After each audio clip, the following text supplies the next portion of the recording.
मनपा प्राथमिक शाळेमध्ये शिक्षिका आहेत. ABL ऍक्टिव्हिटी बेस्ड लर्निंग किंवा लर्निंग बाय डुईंग नवोपक्रम आणि विद्यार्थ्यांचे जे एक्सप्रेशन ज्याला म्हणतो आपण ते कुठेतरी कलेक्ट करून त्यांच्यासाठी मुलांचं कवितेचं पुस्तक किंवा शिक्षकांचं कवितेचं पुस्तक यासाठी त्यांनी काम केले. याबद्दल ते आपल्याशी बोलतील. सविता मॅडम.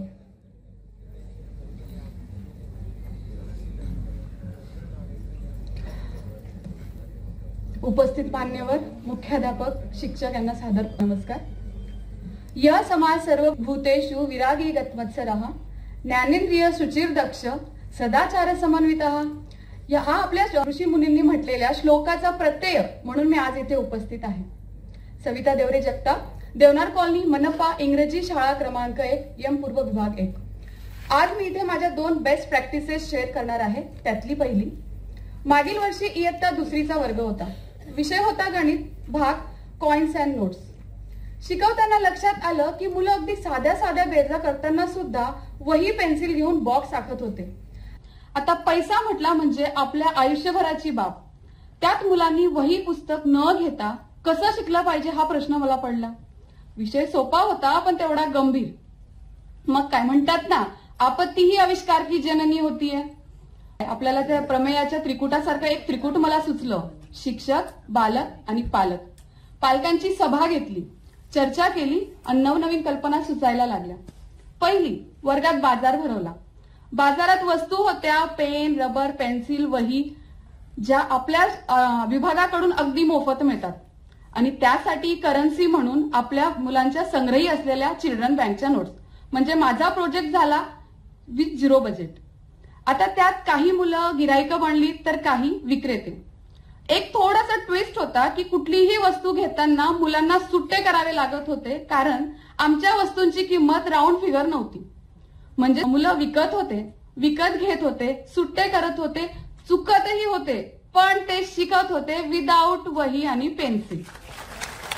अशा प्रकारे ही गाडी पुढे चालली. मग दुसरा उपाय, बस आणि कंडक्टर. मग आमच्या इथे काही मुलं प्रवासी बनले आणि काही कंडक्टर. मुलांना म्हटलं तुमची स्टेशन तुम्हीच ठरवा. कंडक्टर दादाला म्हटलं तुझा तिकिटाचा दर तूच ठरव. मग काय आमची बस निघाली युरोप, लंडन, अमेरिका फक्त 3 रुपयात आणि गुजरात आणि गोव्याला जायला घेतले 17 रुपये. असा हसण्या हसवण्यात उपक्रम पुढे गेला आणि मुलं विदाऊट वही पेन्सिल शिकू लागली. आता हा खराखुरा बाजार मला व्यवहारात आणायचा होता. परत प्रश्न पडला. मग आपला हुकुमाचा एक का पालक वर्ग सभा बोलवली, चर्चा केली. त्याच्यावरून लक्षात आलं की आपले पालक फळ विक्रेते, भाजीपाला विक्रेते, चप्पल शिवणारे, स्टेशनरी विकणारे असतात. मुलांना आणि पालकांना सोबत होमवर्क दिला. मुलांना सांगितलं रविवारी 2 तास आपल्या पालकांबरोबर दुकानात बसायचं आणि त्या 2 तासात जो व्यवहार होईल त्याच्याकडे लक्ष द्यायचं, विशेषतः सुट्टे पैसे. आणि पालकांना होमवर्क होता, मध्येच मुलांना विचारायचं, ए छोटू कितना वापस देने का. असं करण्यात मग आमची ही 0 बजेट प्रकल्पाची गाडी आपल्या गंतव्य स्थानावर सुखरूप पोहोचली.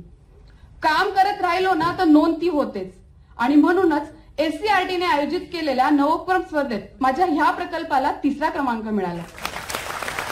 एवढंच नाही तर शिक्षकांच्या उपक्रमाच्या शतक ह्या पुस्तकात ह्या उपक्रमाला जागा मिळाली. इथेच न थांबता जीवन शिक्षण या मासिकात हा प्रकल्प आला आणि राज्यातल्या हजारो शिक्षकांपर्यंत हा उपक्रम पोहोचला.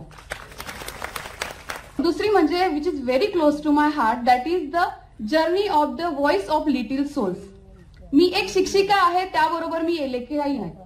मला कविता लिहायला आवडतात, लेख संपादन करते, लेख लिहिते. पण एका प्रसंगावरून माझ्यावर एक प्रश्न उभा राहिला की जर एक शिक्षिका लेखिका असेल तर त्याचा मुलांना काय उपयोग. चंद्र तारे तर चमकतील तेजाळेल तो रवी, चंद्र तारे तर चमकतील तेजाळेल तो रवी, जर तुझी मुलं गुणगुणली नाहीत तर कसं म्हणावं तुला कवी. हे मात्र माझ्या वर्मी लागलं. मग एक लेखिका शिक्षिका पेटली. ध्यास घेतला की माझ्या मुलांना कविता करायला शिकवायचं. प्रवास सोपा नव्हता. आमचं सुरुवात अगदी रॅप लिहिण्यापासून झालं तर निसर्ग सौंदर्य, मैत्री, आई, शाळा, शिक्षण ज्याच्यावर मुलांनी लेख लिहायला सुरुवात केली. शिक्षक कसे मागे राहतील, शिक्षकांनी सुद्धा चारोळ्या लिहिल्या आणि मग त्याचा परिणाम म्हणजे बृहन्मुंबई महानगरपालिका शिक्षण विभागाच्या इतिहासात पहिल्यांदाच इंग्रजी भाषेत लिहिलेलं मुलांनी कवितेचं पुस्तक प्रकाशित झालं, the voice of little soul. तर अशा प्रकारे ह्या माझ्या 2 बेस्ट प्रॅक्टिसेस मी सादर केल्या आहेत. माझ्या योजना, मुलांची मेहनत, पालकांची साथ आणि त्या विधात्याचा आशीर्वाद म्हणूनच या वर्षी 2023-24चा महाराष्ट्र शासनाचा क्रांतीज्योती सावित्रीमाई फुले आदर्श शिक्षिका पुरस्कार आम्हाला मिळाला. होय, आम्हाला, कारण हा पुरस्कार माझ्या एकटीचा नाही. यावरून मी एवढंच सांगेन की नाविन्यपूर्ण शिक्षण पद्धती, पालकांचा सहभाग असला तर मुलांचा रस, त्यांची उपस्थिती आणि त्यांचा सहभाग वाढतो. पालकांचा सरकारी शाळांकडे बघण्याचा दृष्टिकोन बदलतो. एवढंच नाही, आपला वैयक्तिक विकास तर होतोच, त्याबरोबर समाज कल्याणही होते. अभिमानाने सांगेन की ह्या वर्षी माझ्या शाळेत झालेल्या नवीन प्रवेशापैकी 80% प्रवेश हे खासगी नामांकित शाळेतले आहेत. कोरोना काळात 2 वर्षाची फीज वाचवण्यासाठी आलेला पालक वर्ग आस्थागायत आमच्या शाळेत टिकून आहे. एवढंच नाही तर दरवर्षी नवीन प्रवेशासाठी ते पालकांचा घोळका घेऊन येत आहेत. शेवटी एवढंच सांगेन की हे भगवंता, मला एवढी शक्ती आणि एनर्जी दे की मी ह्या मुलांपर्यंत ते सर्व पोहोचू शकेन ज्याच्यासाठी ते खरेखुरे पात्र आहेत. मला बोलण्याची संधी दिली त्याबद्दल धन्यवाद.